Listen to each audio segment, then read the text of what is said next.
Hello, everyone. I wanted to talk to you today about the genre or mode of writing called illustration. You've already exercised your writing muscles by writing in the mode or genre of process analysis. Other modes or genres of writing include things like description, narration, persuasion, and definition. So these are all different ways that we can craft our writing to deliver our message to our specific audience. When we're talking about illustration, we're talking about using examples. Illustration is just a fancy way of saying multiple examples. And I like to use the genre or mode of illustration for this particular essay assignment because it's not as restrictive or specific as persuasion. You don't have to make an argument for something.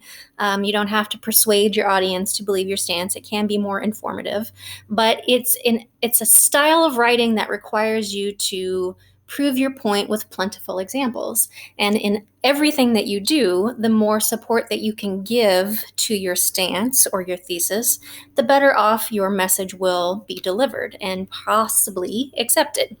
So there are multiple ways that you can use examples within writing. They can include things like facts. Facts have been proven to be true, and so they have been observed and they are considered irrefutable. And so if I say the earth is round or humans are warm-blooded mammals, these are two facts that have been proven to be true over the course of history, and so people trust or should trust facts. That is one example of an example you can use to support your writing. Another would be opinions. Coffee tastes good, or Woody Allen is gross. These are opinions. As subjective as opinions can be, sometimes people's opinions can carry more weight. If you are a scientist who is studying the COVID virus, you probably have a better chance of people believing your opinion than you would somebody who is a layperson on the street who does not have a job in science or medicine. So depending on the experience and the credentials of the person's opinion, their opinion will carry more weight. Opinions don't tend to be as well received as facts do, but again, depending on whose opinion it is, can carry more weight for certain readers. You also have samples. So "Never Gonna Give You Up" is a line from a Rick Astley 1987 song that included the viral Rickrolled phenomena from a few years ago. That's an example of a fad. We have lots of things that go viral nowadays. And so one of your topic examples for the illustration essay is to talk about fads and trends. And so if you were to talk about fads or trends, you would need to provide examples of things that were fads. And so I immediately, for whatever reason, think about clothing and fashion. And I think about how when my grandmothers were growing up, it was the kind of militaristic looking suits for women with a skirt with kind of shoulder pads and a lot of detail on the with the pleating, and they did their hair in kind of pin rolls or pin curls and lots of red lipsticks during that time. And then you move into my mother's era, which was more of the 60s and 70s, and you had people growing out their hair and wearing bell bottoms and tie-dye. And then you move into my high school era, which was the 90s, and it's chokers and Doc Martens and flannels and kind of that grunge thing that happened. And we've seen all of those trends come in and out of fashion. So those would be samples or examples that I would use to show how trends and fads move throughout our cultures and societies. And then you can use anecdotes or stories. So one morning I woke up too late to make coffee. I knew it would be a bad day, and it was. My car wouldn't start. I was late for the bus, and I was then late for class, so I missed the pop quiz. An anecdote is a sample of a story that is usually true, could be hypothetical. It could be your own experience or someone else's. So when we're looking at providing examples for our papers, obviously the one that carries the most weight is a fact. And then if you have examples of opinions from people who are experts in the field, that will carry weight as well. And then being able to provide samples and anecdotes will help support your points as well.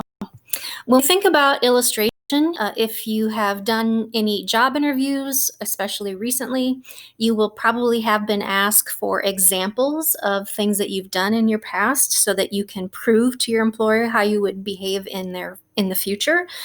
These are called often behavioral questions, and they ask you so that you can tell them how you responded. So give me an example of a time when you were a team player or motivated or failed or had a conflict. So they're looking for you to give a specific example, and that helps them to predict how they think you will behave in their workplace. And so if you had a conflict and it ended poorly and you were screaming and arguing and the police came, chances are they're not going to respond favorably to that kind of answer. So if you can provide specific examples, that's even better. As somebody who has sat on numerous job interview boards and have asked people questions, when I get a really short kind of 10-word answer and it's not specific and it's very vague or very generic or very general, I'm not going to score that answer very highly because I'm looking for a specific instance. I'm looking for, I can point to this time when I was 25 and I was working with a group of people at my job where I was a bank teller and we had this instance come up where, so you want to be specific. You want to show what happened and demonstrate how you handled it. And so that's a perfect example of times when we use illustration. So here's an example of an answer that someone might give. They're taking an example from a time when they were in a class. If you've ever had to work in group projects, some people love them, some people hate them. There always seems to be that one person who's not pulling their weight, and so that's an example of conflict. If you choose to ignore it, or if you choose to approach the person and find out what's going on, or ask them to contribute more, and how you go about that and how it resolved itself. So that would be an example of providing an answer for that.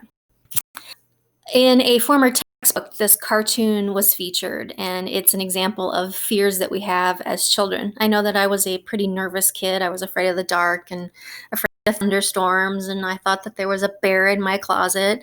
And kids haven't learned all the ways of the world, and they're not always as factual or logical as adults will be. And so they have pretty creative minds that can see things and interpret them differently than we might. And so here's an example of childhood fears that people have had and that you might have had. And if you were to write an essay on people's childhood fears, you would probably find some commonalities between them.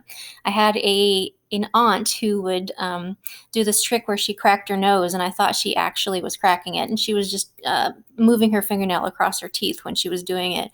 But I was convinced that she was like breaking her nose and putting it into place because I didn't know any better. So if you were to ask people to recall what they were afraid of as kids, you would probably get some similar answers. So this would be an example of being able to do brainstorming and just think of lists of things that you could write about.